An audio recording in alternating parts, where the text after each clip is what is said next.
bienvenue dans ce tutoriel pour le GecoHelper, qui est un programme pour aider les organisateurs de Geconomicus, donc que ce soit les animateurs ou les banquiers.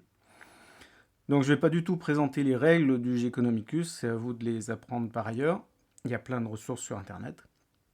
Là, c'est vraiment, le focus, c'est sur le programme lui-même.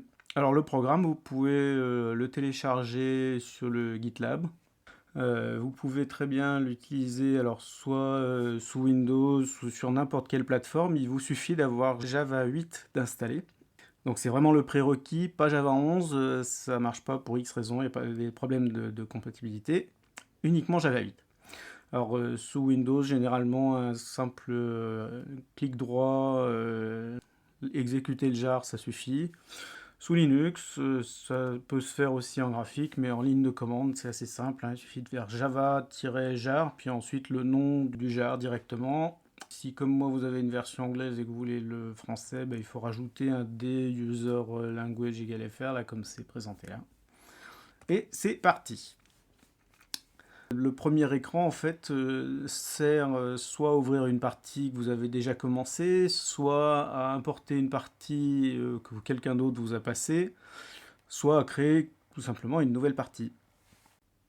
Alors, ce qu'il faut savoir aussi, c'est que le logiciel sauvegarde en permanence et en temps réel tout ce que vous faites dans une base de données locale. Donc si vous fermez le logiciel ou s'il plante, ça devrait pas arriver, mais on sait jamais.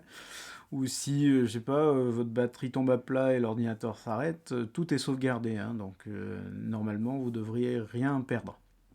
Par contre, tout est sauvegardé dans une base locale, et du coup, ça veut dire que vous ne pouvez pas lancer le logiciel deux fois en même temps. C'est-à-dire que vous ne pouvez pas avoir deux parties ouvertes en même temps. Il faut, pour passer d'une partie à l'autre, il faut fermer le logiciel et ouvrir une autre partie.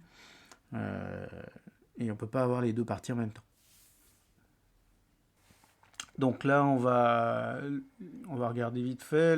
Les parties à ouvrir, c'est simple, hein, vous choisissez la partie que vous voulez ouvrir. Ensuite, vous faites ouvrir la partie, supprimez la partie, vous voulez en supprimer une, faites attention parce que c'est irréversible.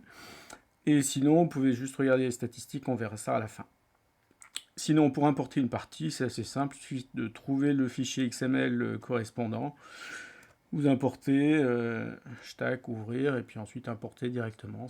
C'est assez simple, on verra plus tard à quoi ça sert.